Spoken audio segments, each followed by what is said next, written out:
Muy buena noche, bienvenidos al informativo de NTN 24. Hola, ¿qué tal? Muy buenas noches, soy Jesús Prado, estaremos con ustedes durante la próxima hora y de inmediato vamos con las noticias. El presidente Juan Manuel Santos en este momento se dirige a los colombianos, habla sobre la crisis en la frontera. Ni arbitrarias, deben ser individuales, previa a la garantía de un debido proceso y la posibilidad de interponer recursos ante las autoridades.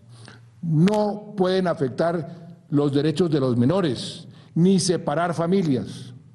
Y tampoco puede darse un trato indigno o inhumano a los deportados. Queda claro que ninguno de estos requisitos se ha cumplido en las recientes deportaciones de colombianos por parte de Venezuela. Y no solo eso, como la misma Comisión Interamericana de Derechos Humanos ha reportado, se han violado toda clase de derechos fundamentales. Al igual que en los guetos nazis, se han marcado las casas de las familias con una D para luego demolerlas. Cuando se conoció esta infamia, la pregunta universal fue: ¿dónde estaba el mundo cuando ocurrió todo esto? Pues bien, hoy, guardadas proporciones, la pregunta que nos hacemos es: ¿dónde está la región? ¿Se ha confiscado la propiedad de los más humildes o se les ha impedido llevarse sus pocas pertenencias?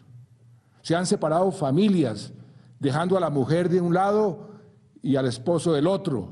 O peor aún, separando a los niños de sus padres, porque unos son venezolanos y otros colombianos. Es un escenario de inhumanidad y crueldad que nunca imaginamos vivir ni conocer en nuestra región. Los organismos internacionales, como la ONU o la OEA, se conformaron para preservar una paz basada en el respeto de los derechos humanos. En la ONU hay un Consejo de Derechos Humanos y en la OEA hay un sistema interamericano de protección a los derechos humanos con una comisión y una corte, dos instancias a falta de una. Así de importante es este tema a nivel internacional. Por eso, por la gravedad del tema, pedimos al Consejo Permanente de la OEA que convocara una reunión de cancilleres, confiados en que nadie iba a eludir un debate sobre una situación actual y urgente relacionada precisamente con los derechos humanos. Infortunadamente, pudieron más la ideología y los intereses monetarios que las razones humanitarias. Es triste constatarlo, pero fue así. Ha sido un revés, claro, pero no nos sentimos derrotados.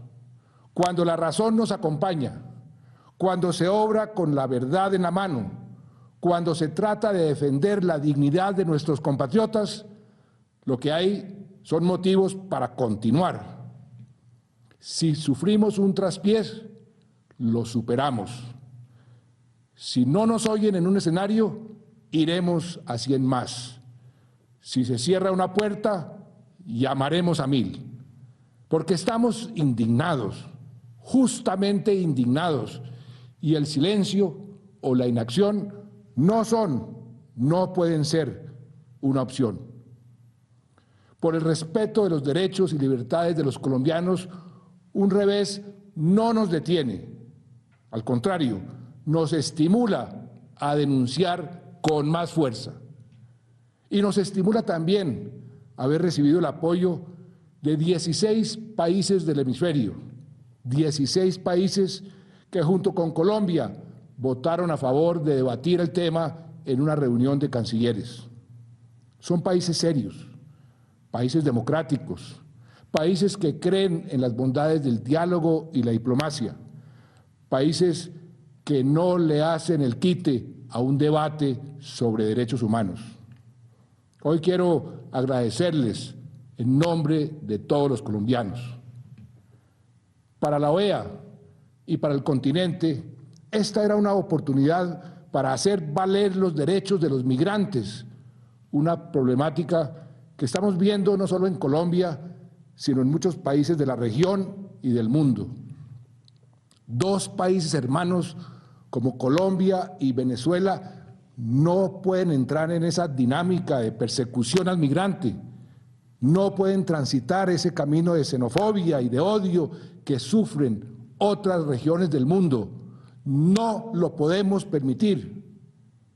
Yo mismo he constatado que han maltratado a colombianos humildes y trabajadores, personas que lo único que buscaban eran oportunidades para salir adelante, como lo hacen muchos venezolanos que han venido a Colombia. En una de mis visitas a los albergues me encontré con una señora de más de 70 años, recién operada de un carcinoma en un ojo, que fue expulsada por la Guardia Venezolana. Una niña de 5 años, me dijo que la Guardia la había golpeado con un fusil. ¿A quién se le ocurre que esta señora o esta niña sean paramilitares o hagan parte de mafias del contrabando?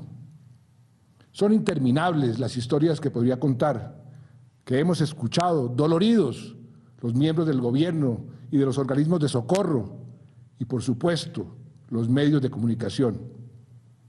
Hay más de 2.000 niños que viven en Venezuela, que no han podido asistir a sus clases en norte de Santander porque no pueden cruzar la frontera. Otro derecho que se está violando, el derecho a la educación de los niños. Y ni hablar de los que han sido separados de sus padres. Por nuestra parte, el gobierno y los colombianos seguimos atendiéndolos y apoyándolos con todo el afecto y toda la dedicación, como lo hemos hecho desde el primer momento. Ni un solo día han dejado de estar ministros o miembros del gobierno o del gabinete en la frontera velando por la situación de nuestros compatriotas. Fuimos a la OEA a contar los atropellos que han sufrido, pero hay muchas más instancias. Seguiremos denunciando y reclamando por la dignidad y los derechos de los colombianos en cuantos escenarios sea posible. Lo hará la canciller ante el presidente de la Comisión Interamericana de Derechos Humanos, lo hará ante el secretario general de Naciones Unidas, ante el alto comisionado de Derechos Humanos en Ginebra y ante la Organización Internacional de Migraciones. Y lo haremos ante la opinión y los medios del mundo que no pueden desconocer esta tragedia humana. En cuanto a UNASUR, habíamos pedido una reunión de urgencia que nunca se dio y por lo tanto desistimos de esa reunión. Esta misma tarde, el fiscal general de la Nación me comunicó que en el marco de su autonomía está considerando seriamente presentar una denuncia ante la Corte Penal Internacional contra miembros de la cúpula civil y militar del gobierno venezolano que podrían ser responsables por crímenes de lesa humanidad consagrados en el Estatuto de Roma. Se trata específicamente de la deportación o traslado forzoso de población de colombianos quienes fueron objeto de expulsión y otros actos violatorios del derecho internacional. La Fiscalía considera que hay bases para probar que se ha configurado un posible ataque generalizado y sistemático contra la población civil colombiana. Es evidente, además, que la estrategia del gobierno venezolano es culpar a Colombia, a los colombianos, de todos sus males. Pero como dije hace unos días, los problemas de Venezuela son hechos en Venezuela, no en Colombia. Son tan absurdas, tan fuera de la realidad, las acusaciones y señalamientos que se caen de su propio peso. ¿Quién puede culpar a una pobre anciana deportada de la tremenda escasez de productos básicos que sufre el pueblo venezolano? ¿Quién puede culpar a los niños que están siendo expulsados de la altísima tasa de cambio o la inflación que se ha disparado allá?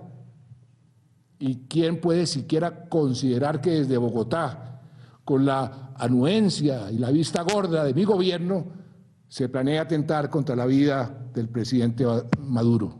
No, 1000 veces no.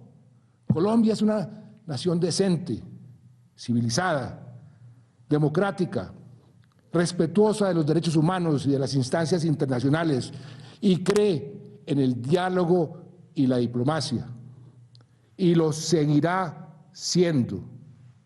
Si otros caen en la paranoia, nosotros persistiremos en la serenidad en nuestras acciones. Pero no vamos a claudicar en la denuncia de lo que está pasando. Voy a convocar mañana a un Consejo de Ministros en Cúcuta y voy a invitar a ese Consejo al cuerpo diplomático y a los representantes de los organismos internacionales para que constaten directamente lo que está sucediendo. He sentido la solidaridad de muchísimos colombianos hacia esos compatriotas que ahora nos necesitan más que nunca. Repito, es un momento de unidad. Los pueblos se crecen en circunstancias difíciles y Colombia debe salir más unida que nunca de esta situación. Por nuestra parte, seguiremos adelantando una diplomacia firme y serena que exija el respeto de la dignidad humana. Pero diplomacia, recuerden, no es pasividad. El que tiene la razón no necesita gritar para que lo oigan. La razón se explica por sí misma y los hechos lo confirman, están a la vista. Los colombianos pueden tener la certeza de que no vamos a descansar, no vamos a cejar un solo momento en la exigencia de respeto por nuestros compatriotas, por su dignidad, por sus derechos y por la dignidad de nuestro país. Buenas noches.